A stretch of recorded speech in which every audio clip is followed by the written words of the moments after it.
Hey Gators and sports fans, get all your Gator talk, news, analysis, and opinions on the Pod Up with Matthews in the Morning podcast. Find us on your favorite podcast platform or watch us on Facebook Live between 8 a.m. and 9 a.m. every weekday. Pod Up, because we are Gator fans. So say it's great to be a Florida Gator. Welcome into Pod Up with Matthews in the Morning. I am Jake Hitt, obviously filling in for Shane Matthews once again this week, back-to-back days for me on relief duty. Hope everybody's doing well. We were supposed to have Buddy Martin and Trent Whittemore on today, but decided to give Trent the week off, and Buddy as well had an unforeseen circumstance. So you're dealing with me for right now. We will have Ryan Haley, sports editor of the Independent Florida Alligator, on later or as soon as possible. But yeah, we will need to take your questions. Still talking the coaching search. Florida is still in the middle of looking for a new head coach. It's fourth coaching search in about a decade. We were checking planes yesterday, some leaving the state of Florida potentially and then not, some landing, out in the panhandle. So it's definitely flight checking season, which I really love. But we're coming to you live from the Crime Prevention Security System studios. Large enough to serve you, small enough to care. I was just thinking about this yesterday, about just how quickly this whole thing has unfurled for Dan Mullen and for this Florida program. Because it wasn't too long ago, Florida fans were sitting here. They were, riding the high of an Orange Bowl and a, Peach Bowl win on national television. It felt like things were going in the right direction. And then the next year, the offense became just absolutely insanely elite. And they got over the hump. They beat Georgia. The monkey was off the back, and they still couldn't get it done. So, but you got the benefit of the doubt because of how those first 2 years went. And then this year, the wheels just fell off the wagon. Every little thing that people were willing to forgive because of the on-field results just got way worse, way more magnified. Eventually, it just became so bad you could not justify keeping Dan Mullen around anymore. So now there are a host of candidates going on. We got one commenter here. Dan says it feels like when Will Muschamp lost to Georgia Southern. I would tend to agree with you. This is definitely one of the seasons where, Florida football has just taken a nosedive. And not to sound dramatic for it, but it's just, there's not been a lot to cheer about in the last 7-8 weeks. Probably has killed, all momentum for the season. Most people just want to wrap it up. I can definitely relate to you there. Rick says today people just want instant results. That also might be the case too, Rick, because we do live in a society where everything's at the palm of your hand right now. You can get something online, 2-day shipping, it'll be right there. Order it on Monday, get there by Wednesday. And then the way this landscape has changed, you see guys who come in and they start winning and they win pretty quick. And you think, well, why can't they be us? And so the expectations get bigger and the pressure mounts. And when guys don't perform, hey, get that guy out of there. Let's try to get a new guy in. Guys aren't really given as much time as they used to at these big programs. Looking a little more at the comments. Everyone that is hesitant, this is from John, everyone that is hesitant needs to go listen to Twitter Spaces. Here's Breakdown talking about Billy Napier. Guy on there from Raging Cajuns Review. Sold him on Napier, but he'd be good with Lane Kiffin also. I was thinking about this yesterday too.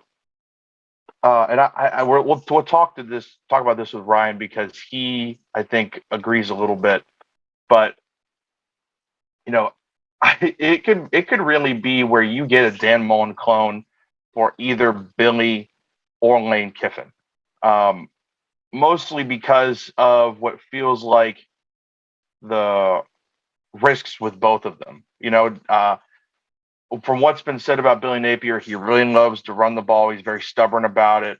He plays a lot of close games, and that could result in, just in terms of the offense, giving you the same results as before. And then the thing with Lane Kiffin is he's pulled some top classes, but can he sustain the recruiting at Florida? Can the recruiting be what fans want it to be? Or is it going to be the same deal that they just dealt with Dan Mullen, and they're not pulling the guys that they need to? And, the offense is great. It's innovative. They're able to score points, but there's nothing to really get them over the hump. And we're doing this all again in 3 years. But going back more to the Facebook Live, Michael says, it's not about wins and losses, but the attitude and lack of discipline. It's about the coaches. Season went downhill, and it's not the players' fault. I think a lot of people, are very quick to jump on the players in terms of, oh, it's their fault they lost. Players are not good, but it's always a combination, And I think Greg Knox talked about this yesterday. It is, it's the coach's responsibility to make sure the players are prepared. They know the details. They convey those details in a manner to which they understand it. And it's the player's job to go out, make the plays, and execute it. And sometimes you don't do that. Sometimes you do that. And when you do that, everything's going great. Nobody's bad. You're able to overlook the problems that you have as a team. And then when you're not, you see the results of this season. Looking more at Facebook Live here. Charlie says Mullen's recruiting just wasn't good enough. Program was trending downward. Time to make the move. Yeah. Like I said, I think if you didn't make the move now, you're probably going to have to make the move in a year, barring any, circumstances as to where,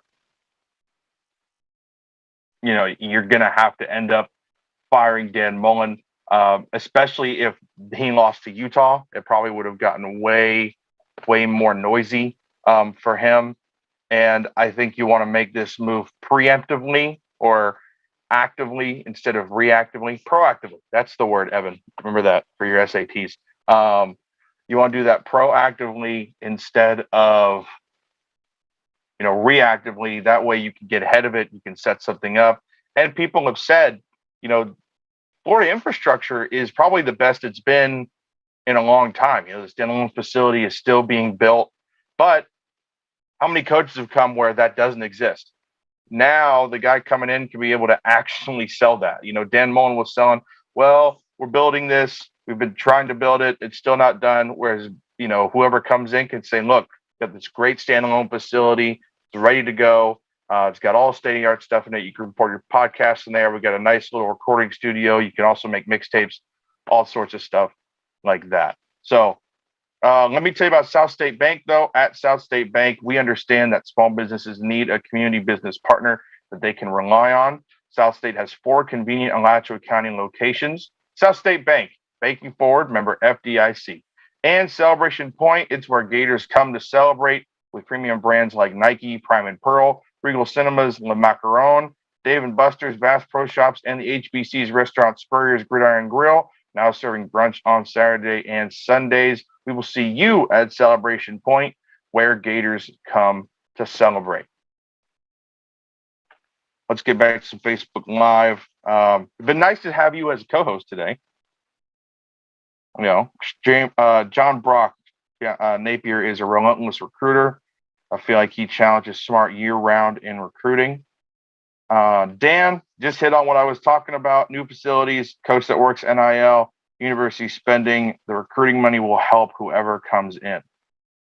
Yeah, I mean, and Scott talked about this. Scott Strickland, he mentioned, he feels like they have a really good setup in terms of the power structure. It's not that Viper pit that is at Texas or USC where anybody with money can come in and start throwing their weight around and making decisions. Not to say that the Bull Gators don't have some influence, because they definitely do. They're the reason the program gets the money that it does. But, I think it's also, you don't see them meddling as much, at least in terms of, reports here and there or, anything perceived. That's probably the reason why things go so slow, like with the standalone facility, but also probably the reason why there isn't much turmoil, you know? So I think, Scott Strickland is in a bit of a crossroads here, and we'll talk about this with Ryan too. He's got to be able to get this hire down, because if he doesn't, with all the noise that's surrounding him right now too, some people have downplayed it, some people have not. Um, it's going to be pretty tricky for him. This will be his second head coaching hire, and he's got to do it if he wants to stay at Florida, because I think people were fed up with him too. So back to Facebook Live we go. Thanks y'all for the comments today. Joseph saying, if you paid attention to recruiting under Mullen, you knew this was inevitable. You got to have the horses in the stable. What do they always say? It's not about the X's and O's, but also the Jimmies and Joes, right? I think Kirby Smart really did do a good job when he said you cannot out-coach recruiting.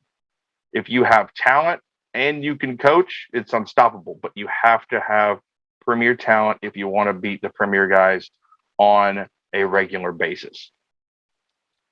Jeff Gale, we have full confidence in Strickland and the selection process.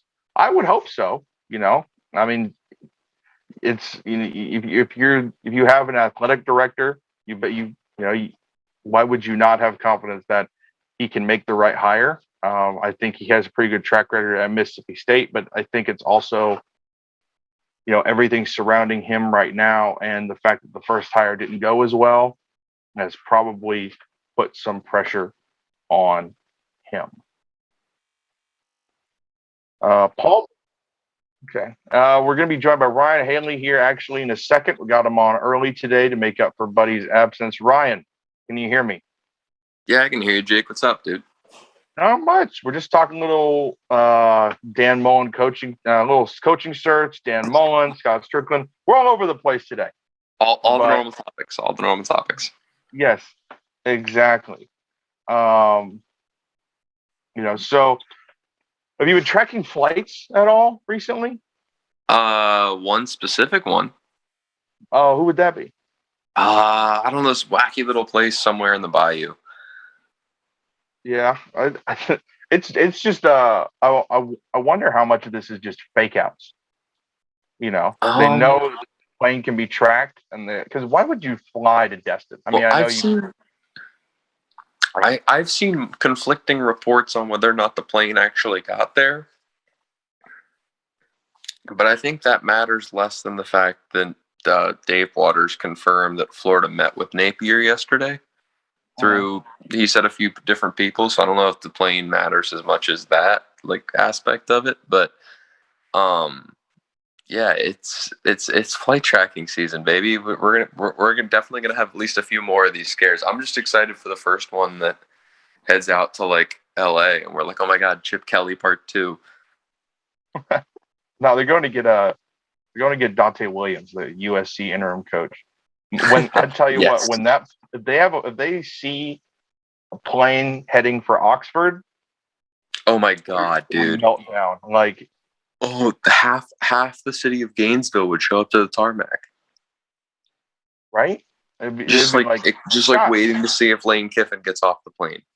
Exactly. It'd be like remember when? I mean, you're probably a little bit younger, but remember when Brett Favre, they were like, "Will he come back? Won't he come back?" And all of his teammates went to go see him in Mississippi to persuade him to come back to play football.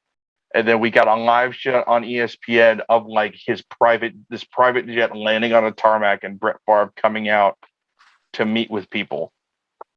I feel like that it's going to be one of those. Maybe Florida hires him. Brett Favre? I don't know about that, man. He's a little bit hot water. Yeah, might be a terrible idea.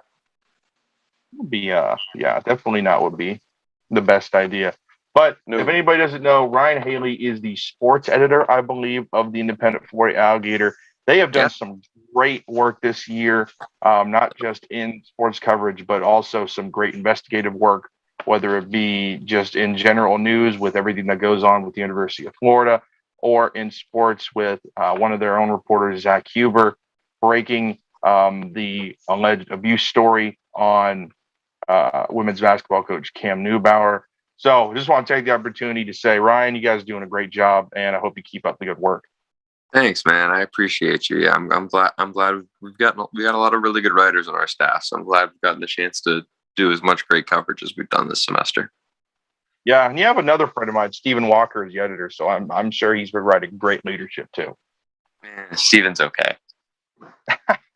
No, Steven's fantastic. He's been an absolutely phenomenal editor-in-chief. I couldn't have asked for a better staff. That's good. Ryan, did you just wake up? Someone thinks you just rolled out of bed. Not immediately. I'm actually kind of I'm trying not to like broadcast to the entire house a little bit because I don't know if how many people are awake, but I did wake up in the previous like 25 minutes. So not like I didn't roll out of bed and hop on, but I'm trying not to wake up the whole house. I think you could do that. Look, your mom is like gonna vacuum while you're asleep. I think you can be loud on a podcast. That's fair enough. Yeah. Last time I'm home for Thanksgiving, and the last time I was home, my room is like right by the garage door, and it's very, very loud. It opens and shuts. And my dad like went in and out like 10 different times before I woke up. And I was like, all right, never mind. Yeah. This is pointless. Parents of no regard for your sleep. I think they're both awake anyway, so I think it doesn't really matter a whole lot. I was just trying not to be too loud, but I did wake up fairly recently. I mean, it's 8:20 in the morning. Hey, you're trying to get on vacation early. So let me get this ad read in for you really quick. Turn your car or truck into a rolling billboard for your business or brand with an eye-catching vehicle wrap from WrapSpot.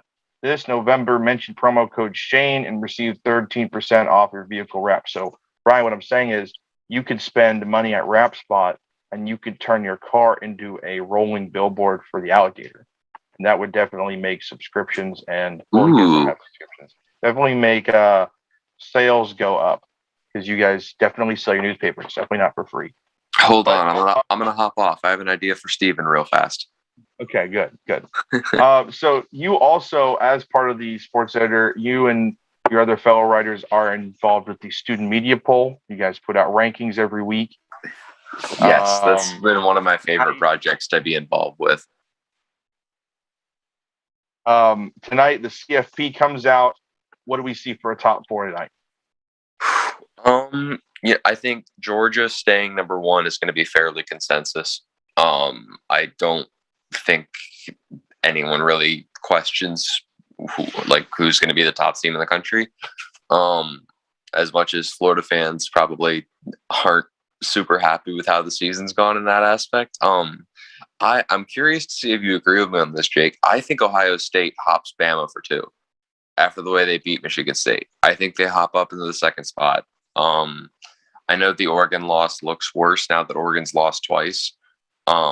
But I think that win is one of the more impressive wins someone's had in the country because based on resume, Michigan State isn't bad. Like, I don't think that was a case of Michigan State being overrated. I think Ohio State has just been the team that we expected Ohio State to be going into this season over the last 2.5 months. It's like you mentioned in your frauds of the week. The third biggest fraud of last week was everyone who gave up on Ohio State after the Oregon game. So I think they're going to hop up to 2. Then I think Bama 3. And I really want to believe the committee's going to do the right thing and put Cincinnati at 4. I think if they don't, it'll be Michigan for a week until Michigan inevitably gets stomped by Ohio State this weekend. But I want to believe in the committee. I don't have any evidence that they're going to actually do it, but I want to believe in the committee and believe that they're going to put Cincinnati at 4. Yeah, that would mirror both the AP and coaches polls. Right now, 1 through 4 goes this order: Georgia, Ohio State, Alabama, and Cincinnati. We'll get more into the Gator talk. I just wanted to talk with Ryan here about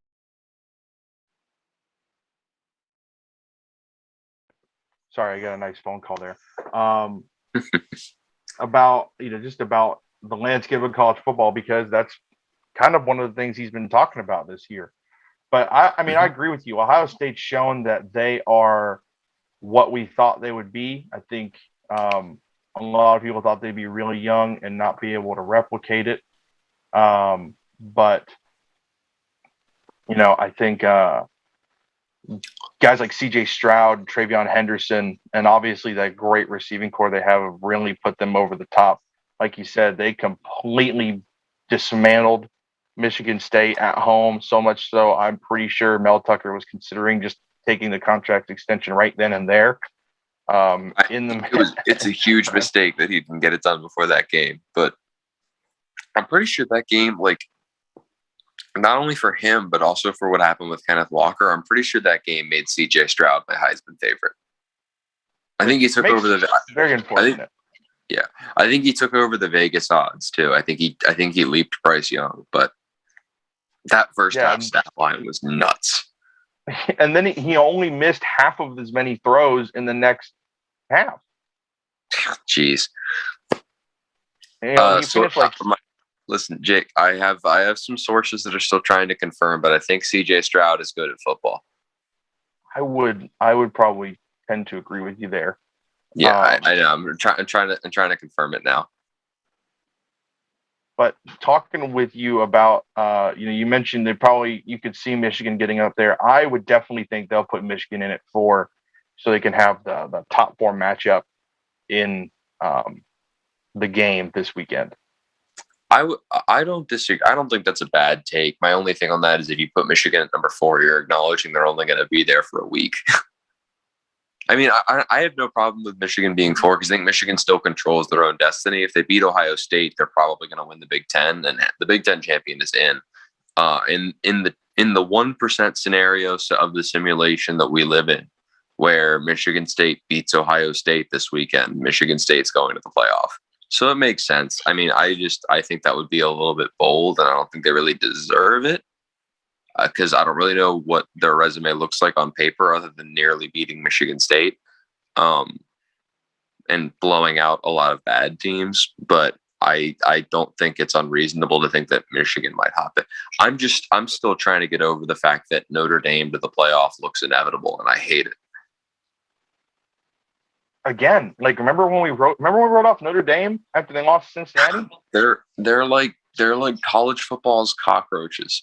They just you hit them and you think they're dead, and you turn around 5 minutes later and they're crawling again.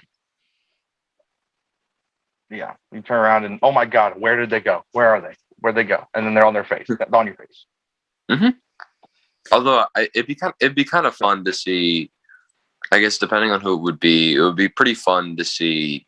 Like any of the top quarterbacks in the country face Kyle Hamilton. That would be a fun early January matchup. That guy is just insane at the safety position. Yeah, I'll put it this way: I would not mind if one of the 3 first-round Philadelphia draft picks was spent on a certain safety from Notre Dame because I think he's really good. Which is not a hot take at all because I think he's like the top 2 or 3 prospect on everybody's draft board. But I'm going to say it anyway because he deserves to hear it. Because Kyle Hamilton's definitely listening. Yeah, he's always listening. He's everywhere. He's a safety. So obviously going to be an interesting night tonight. Just a couple more weeks and we'll know who's going to be playing for that playoff. But it is kind of weird. Remember, first couple weeks you're like, oh my gosh, chaos season. Wake's good, Michigan State's good. Top teams are losing every single week, and now it's the same, 3 or 4 people minus Clemson, back at it again, making runs to the playoff. And I nearly had to rank Clemson again in the student media polls. You know how much that pained me? I didn't do it, but I had to think about it. No, don't do it. I want that. That way everybody can keep underestimating Clemson, and Dabo Swinney can still make his speeches about how nobody believes in them. I don't think anything in the world's going to stop Dabo from doing that. I don't really think. Anyway, I don't think Dabo changed the playbook. That's true. But speaking of Dabo, this person reportedly punched Dabo in the face, and that's Billy Napier. So we'll talk about the Florida coaching search in a little bit. What do you think of them going out and getting Louisiana Billy? Well, the fact that he punched Dabo in the face has to make him number one on the hot board. But no, so I've been talking with a good buddy of mine, former Alligator writer, now writes for a couple different places, Tyler Natuna, over the past few days. And I texted him on Sunday night, and I was like, I'm hearing a lot of smoke about Billy Napier, and I don't know how I feel about it. And he talked to me about it for like 10 minutes, and literally Tyler sent me like 4 texts, and I was like, all right, I'm in. Like, this sounds awesome. I think, yeah. I don't know, man. Maybe I'm kind of maybe I'm just hearing from biased sources, but because Tyler's acknowledged he's a little starry-eyed about the situation, but it just sounds like a good fit. I mean, the only real downside to Napier is that he doesn't have Power 5 head coaching experience. But I like that. I don't really think that's a necessary, like an automatic indicator he's not going to be able to fit in. It's going to be hard to learn how to do that at Florida for sure. It's one of the more high pressure jobs in the country. But everything I hear about, like the fact, like, I don't know. I know there are people that are scared that he's turned down a few jobs in the past. I feel like that makes me like a little more drawn to him. Like, I don't think like he really knows what he wants, and I think that makes me feel a little better if he's able to, because from everything that it looks like on Twitter, it feels like he's at least in pretty decent talks with Florida. I think everything, like from what I hear, the program he's running, what he's done with Louisiana in such a short amount of time, I feel like he's doing something good, and I think he's doing something that could really apply well here in Florida. Yeah, I mean, it doesn't sound like a bad hire on paper. You know, I mean, look, Dan Mullen wasn't a bad hire on paper either. So that's true. It's very hard to make that argument. But I mean, you never know how a coach is going to go until he steps on campus. Hindsight's always 20/20. You could have the most perfect candidate and have them completely flop. So hindsight's always 20/20. I would say out of the candidates that I keep hearing about the most, Billy Napier is the most exciting to me. Not Lane Kiffin? Why aren't you on the Lane train? I adore watching Lane Kiffin coach a football team that I'm not covering, because I feel like I would never sleep if Lane Kiffin was the head coach of a team I was covering. But Lane is super fun. I was on the Lane train until I talked to Tyler about Billy Napier, so I'm not off of it. I wouldn't I definitely not like anti Lane Kiffin, but Lane Kiffin is he's one of my favorite people to watch coach football, because he'll like talk about analytics and he understands it for sure. He's not someone who's like just throwing out the word analytics to justify decisions, but he'll be like, yeah, we're gonna like rely on the analytics and do whatever the analytics tell us, and then he's gonna throw like a swing pass on 4th and 12 from his own 16. I don't think he'll do that. That sounds extreme, Ryan. Yeah, well, I gotta have a little hyperbole in there. But yes, we're joined once again by Ryan Haley, sports editor of the Independent Florida Alligator. If you're just tuning in, no Buddy Martin, no Trent Whittemore today. They have the day off. I felt generous and decided to let them start their Thanksgiving break early. Getting up at the bottom of the hour here. Let me tell you about Chris Doring Mortgage before we get going. At Chris Doring Mortgage, they do mortgage lending right, helping home buyers throughout Gainesville and North Central Florida. Call Chris Doring Mortgage today, 352-244-0840. You can use your sports editor salary to get some financing there from Chris Doring. Right. Oh, yeah. Absolutely. But, I do think, I mentioned this at the beginning, both of these guys have the ability to be a Dan Mullen, in a sense. They both could end up having the same results. And, I think a guy like Lane is definitely exciting. I think some people were turned off by the fact that a guy like Billy Napier almost is like a Mullen clone in the fact that he likes to run the ball. He doesn't throw it as much. And, he's at a small college, but he's had a lot of success there. Whereas Lane Kiffin is putting up massive numbers with Matt Corral at the University of Mississippi. And I'm starting to think, there might be more of a type than people think in terms of, who they want as their coach, because they want an offensive coach, but they want one that's going to throw the ball because that's just such a more exciting brand of football. But we are here at the bottom of the hour. So for right now, we're going to take a break. We'll be right back more with Ryan Hanley, sports editor of the Independent Florida Alligator, coming up in a little bit.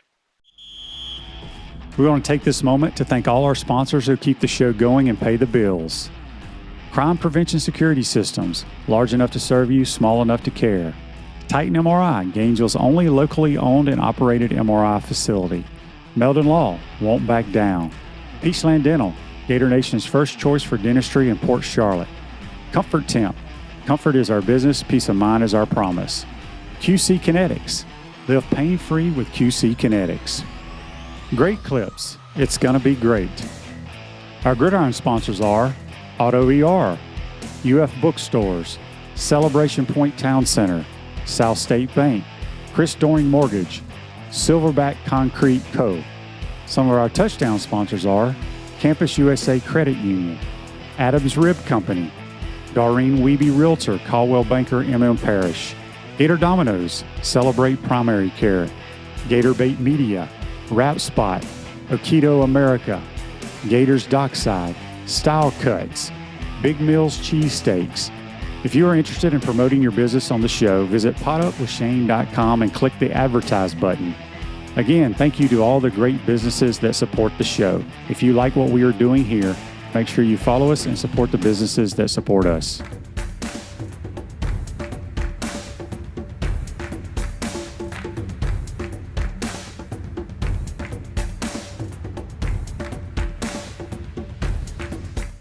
Are you tired of being sidelined by nagging pain? Hi, I'm Emmitt Smith, Hall of Famer and Dance with the Stars champion. Happy to tell you about QC Kinetics and their biologic therapies for treating pain without drugs or surgery. Are you suffering from chronic pain in your hips, knees, shoulder, or lower back? Are you tired of living with arthritis pain? QC Kinetics offers natural pain treatment that can repair and restore damaged tissue in your joints. Listen, I know pain, and I've seen firsthand how powerful biologic therapies can be. Patients at QC Kinetics rave about their result because they're getting their lives back. They are getting moving again. These exciting regenerative treatments used to be available only to pro athletes like Emmitt. Now they're available to anyone thanks to QC Kinetics. Call today for your free consultation. Get long-lasting results from my friends at QC Kinetics. Call QC Kinetics 352-400-4550. In North Central Florida, call 352-400-4550. QC Kinetics 352-400-4550. And we're back. More with Ryan Hanley, sports editor of the Independent Florida Alligator. We've just spent some time talking about the Florida coaching search, but let's not forget, Florida has a football game this weekend. I don't know how many people care about that, but they still have to play on Saturday. The in-state rival Florida State Seminoles will be in town. It's a nooner, Ryan Hanley. Probably should be on C-SPAN, but it'll be on ESPN. They'll be led by an interim head coach. Not his first rodeo doing so. Greg Knox, who had his presser yesterday. What did you think of Greg? That was one of the best pressers of the year. I thought he did a great job. He really just there was this. I mean, we've heard it from all the players every time Greg Knox gets mentioned. He just has a really, really good attitude going into this game, where it felt like every question that was asked of Knox was just along the lines of like, what are you looking to do? And all he kept talking about is sending the seniors off on a good note. Like it was just he's like happy to be here and have the opportunity. It was how comfortable he was with the team and how happy he was to give them the chance. It just felt like a really refreshing presser after a few kind of questionable Monday head coaching pressers that Florida's had this year. It was just this really like optimistic, like positive, kind of pure energy a little bit from Knox. And it was just really kind of refreshing to hear. Yeah. And it almost stunned people as to how positive he was, how he was able to spin everything. And, I think He was positive about everything but the Missouri game. Yeah, it seems to be positive about that. I don't think people really appreciate his answer when asking why Dameon Pierce doesn't get as many carries as he does. I agree. And Pierce also spoke in media on Monday, and I think he had another similar answer that I don't think gets appreciated enough. In terms of like how he feels about the whole situation. But yeah, Greg Knox is, I mean, that I think people like, as fantastic as Dameon Pierce has been, and he deserves to get literally every single carry that he could ever want to get. But like, yeah, Knox's response, they have a lot of really good runners in that room. And it's kind of like trying to solve a Rubik's Cube where the colors keep changing a little bit in terms of trying to get everybody the carries they need. Because, I mean, after the FAU game, everyone wanted Malik Davis to get 15, 20 carries a game. And it felt like the narrative was that it was 2017 Malik Davis all over again. And I feel like, I mean, granted, I think Dameon Pierce has had one of the most impressive, if not the most impressive season on the roster. But that's still a room where any one of them could have a breakout game. Naquan Wright absolutely was the engine behind that 99-yard drive against Alabama. And I think the fact that Knox hasn't really lost sight of that is definitely a reason, like one of the more productive parts of the team so far in 2021. And then Pierce talking about later, he's like, I think one of the other reporters pushed him and asked how many carries he wanted to get and why didn't he get more carries. And he was like, are we going to see 25 carries from me this week against Florida State? And he said, if that's what the game plan says. And I think that, like, that just, it's a very healthy relationship in that running back room.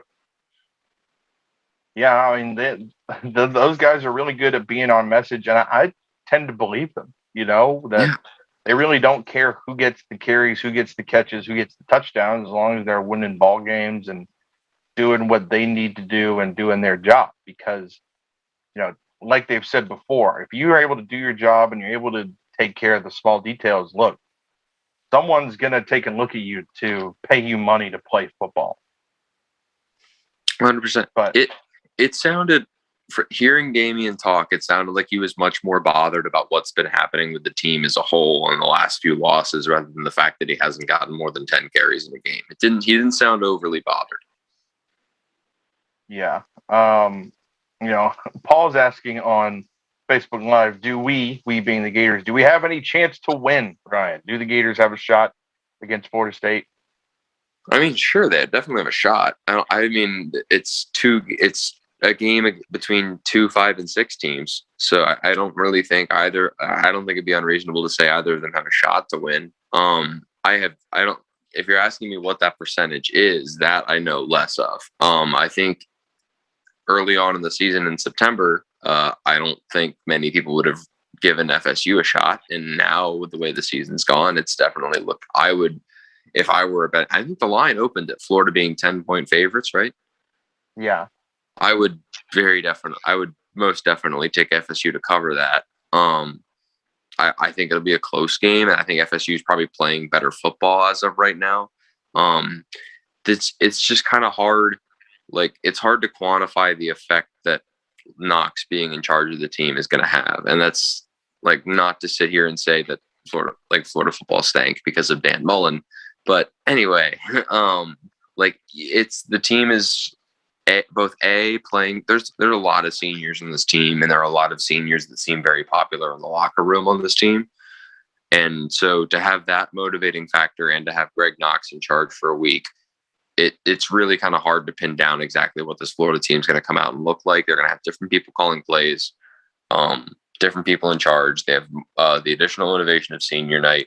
I think they definitely have a shot. I would, as a betting man, I would probably pick Florida State to win, just because Florida's trending Florida's been trending in a bit of a negative direction all season. But I think that if you said it's more than a 60-40 split between the two of them, you're probably either biased in one direction or a bit jaded.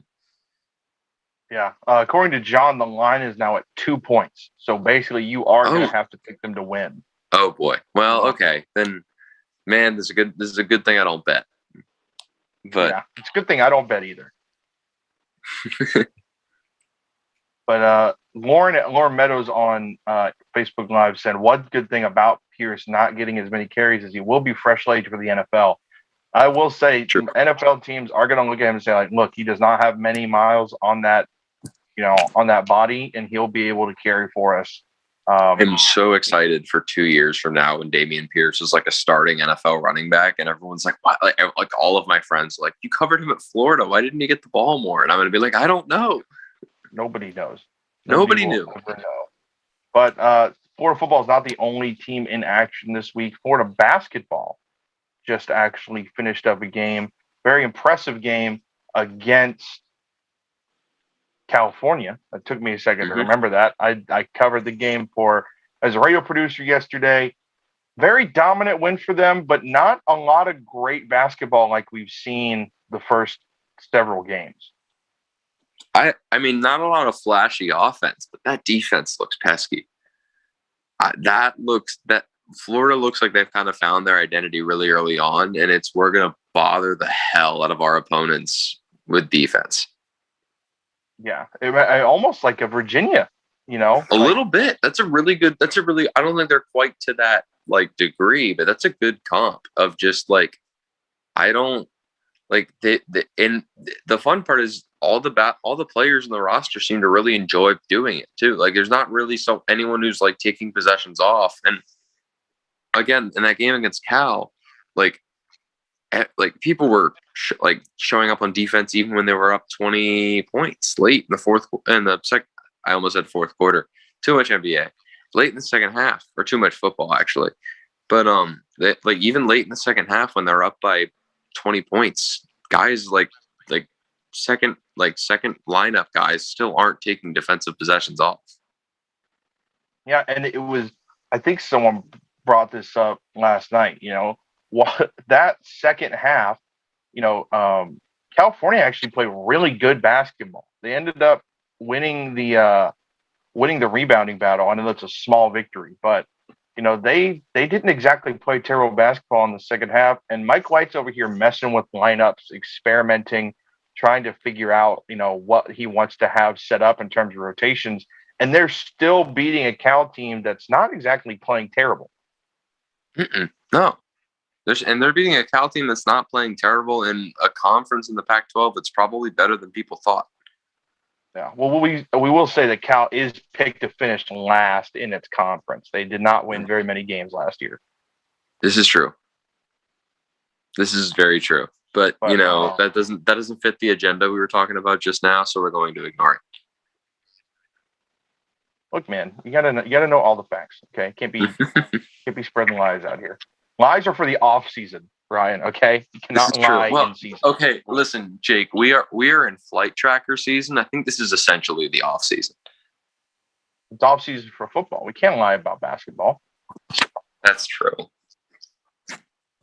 But I've been really impressed with this team. I covered 100%. Florida State game, and it just feels like it's just a different feeling with these guys. They're feel just so bought in. They shot kind of well last night. They have not shot well to start out the season, but you feel like with how the defense has gone, almost gives you, here's another comp here, the feeling of that 2013 squad when it was Patrick Young and Scotty Wilbekin and Will Yeget and Casey Prather, where that was a really, really that's a good seniority-driven team. It's a good comparison, and Mike White made a good point about that too. We asked him before the season started in his preseason media availability about how much turnover the team had with the transfer portal. And he was like, look, it's college basketball the way it works in 2021. Everybody has an entirely new team. Florida's angle isn't really that the team is new. It's that the team is old in terms of just the guys that are on the roster. And I think that really shows through. I think that really ties into that whole defensive attitude we were talking about before. I think that the fact that those guys have been around a little bit longer and the fact that they've all had a few more years to just playing college football or playing college basketball. Yeah, now I'm mixing topics. They've had a few more years to play in college basketball. I'm an absolute mess. I'm sorry. They've had a few more years to play, and I think that kind of ties into that whole identity they've really been able to forge and how quickly they've been able to forge it. I think really ties into them playing as cohesively as they have as a unit. Yeah, I think it's like you said, everybody gets new squad in college basketball nowadays, year in, year out. A guy like John Calipari is no different. He's having to retool his roster seemingly every single year. It's just his kids are McDonald's All-Americans, so he's able to get them playing by the time they need to be good. But let me tell you one more thing. Tell you about Comfort Temp really quick.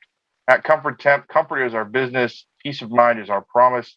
Comfort Temp is hiring team members with all levels of experience, great culture and benefits, and opportunity for growth.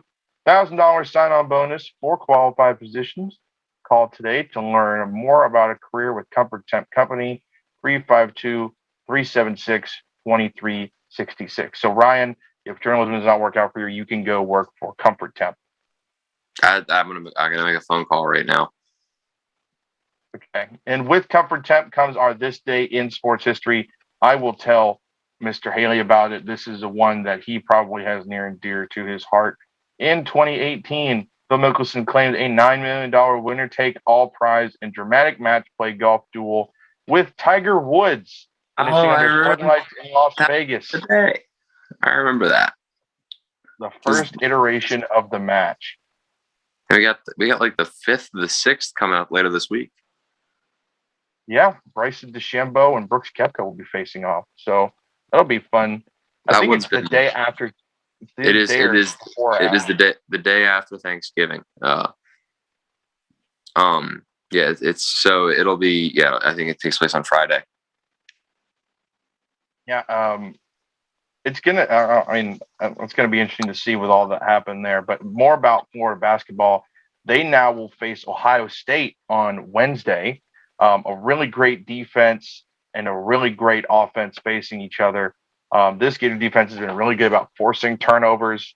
They turn the ball over a little bit still, but not as much as they did last year.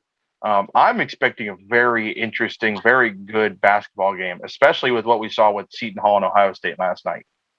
100%. I think I'm really intrigued to see. I mean, granted, I still think Florida State was like high level competition for Florida, but I mean, the more high level competition Florida plays this season, the more intriguing it's going to get as the season goes along. And again, the larger sample sizes are more indicative of just how good the team really is. And so getting more of those tests and trying to see, even though I don't really think it was, but trying to see like, okay, was Florida State this team? Is that the kind of team they are? Or was that like a flash in the pan kind of performance? And I think the more you get to play teams like Ohio State, the more you get to see either direction, whatever that answer tends to be. But I have a pretty good idea it's not the flash in the pan thing. I think this is a very legitimate basketball team. Yeah. That's just how Mike White does the non-conference schedule. He tries to do it, make it tough for him so his team is battle-tested and ready for conference play. I mean, that's why he went out and did the PK80 a couple years ago. Playing Gonzaga and Duke. Oh, yeah. Mike White's never shied away from a challenge. Yeah. And I think it's going to be really interesting how this non-conference stretch goes for them because, the SEC is loaded this year in terms of just great teams and talent. Oh, yeah, absolutely. It's by SEC standards over the past few years, this is probably going to be one of the tougher gauntlets in the conference that Florida's had to run in a while. Even with some of the two or three best players in the conference took off for the draft last year, and even with that, it's still much, much deeper than the conference is used to being. Yeah. And John also mentions on Facebook Live, need to credit assistant coaches who've come in and changed the offense as well. Yeah, that's true. I mean, they have Eric Pastrana, who's come in from Oklahoma State, and Akeem Miskeen, who's also been there, who've replacing, a guy like Jordan Mincy. Absolutely. Two guys who actually went on to get head coaching jobs. But like he said, these guys have come in, and Florida almost seems not just like they've not missed a beat, but just better. Oh yeah, 100%. No, it's like for as much turnover as there was this offseason, it feels like I've never seen Mike White more comfortable with his program. Yeah, I would agree with you there. I think he kind of knows the team he's got, what they got to work for. Like you said, maturity goes a long way in sports. And I think having a mature basketball team is probably the biggest benefit a coach can have, especially since the last couple of years he's had to work with such young talent. I think he's realized, look, I need guys who are mature, who know what's going on, who've been around the block a couple times, and utilize that. And now, like you said, with the transfer portal, he can go and get those guys, and they can immediately come in and play. Yeah, absolutely. It's a huge advantage. So I think it's pretty impressive he was just able to retool the roster. But coming up on the end of the show here, what do you think? Let me get your prediction. This is my show, this last show this week. Let me get your prediction. Who wins on Saturday, Florida or Florida State? I think, do you want to score or just a prediction? Just a prediction. I think Florida State wins. Okay, why? I think that they're trending in a better direction than Florida football is right now. I think that over the past 6 or 7 games that they've played, I think kind of starting with that North Carolina victory, I don't think that as much as the athletic administration at FSU is obviously going to say all the right things about Mike Norvell, I don't think they're entirely wrong. I think there's at least a foundation there for them to be better than they looked over the first few weeks of the season. And I think that they're playing their best football as they get closer and closer to the end of the season. And I don't know if you can say the same thing about Florida. Yeah, I mean, I tend to agree. Florida has seemingly lost all momentum. Florida State has only been gaining it with a couple big close wins that have come in the last few weeks. And then who do you think wins on Wednesday, Ohio State or Florida? I'm gonna go Florida. I don't know. I've had a very bad track record of picking Mike White against top tier 1 opponents, but I have faith in this Florida basketball team this season. I think they get it done. All right. Yeah, that'll be a big quad 1 win for them. But that'll do it for our show today. Big thank you once again for Ryan Haley, sports editor of the Independent Florida Alligator, coming on and joining us for some extended time. It was a blast these last 2 days. Glad I got able to do it again. Thank you, everybody. We'll see you later. Have a good Tuesday. We want to take this moment to thank all our sponsors who keep the show going and pay the bills. Crime Prevention Security Systems, large enough to serve you, small enough to care. Titan MRI, Gainesville's only locally owned and operated MRI facility. Meldon Law, won't back down. Peachland Dental, Gator Nation's first choice for dentistry in Port Charlotte. Comfort Temp, comfort is our business, peace of mind is our promise. QC Kinetics, live pain-free with QC Kinetics. Great Clips, it's gonna be great. Our Gridiron sponsors are Auto ER, UF Bookstores, Celebration Point Town Center, South State Bank, Chris Doring Mortgage, Silverback Concrete Co. Some of our touchdown sponsors are MB Listing, McDonald's of Gainesville, My IT Masters, Gainesville Neon and Signs, 84 Lumber, Tropical Smoothie Cafe, Avera and Smith, Dowling Signs, Baker's Sporting Goods, Ruse Ogra Agent, State Farm Insurance, Silver Cube Billiards and Sports Bar. If you are interested in promoting your business on the show, visit potupwithshane.com and click the advertise button. Again, thank you to all the great businesses that support the show. If you like what we are doing here, make sure you follow us and support the businesses that support us.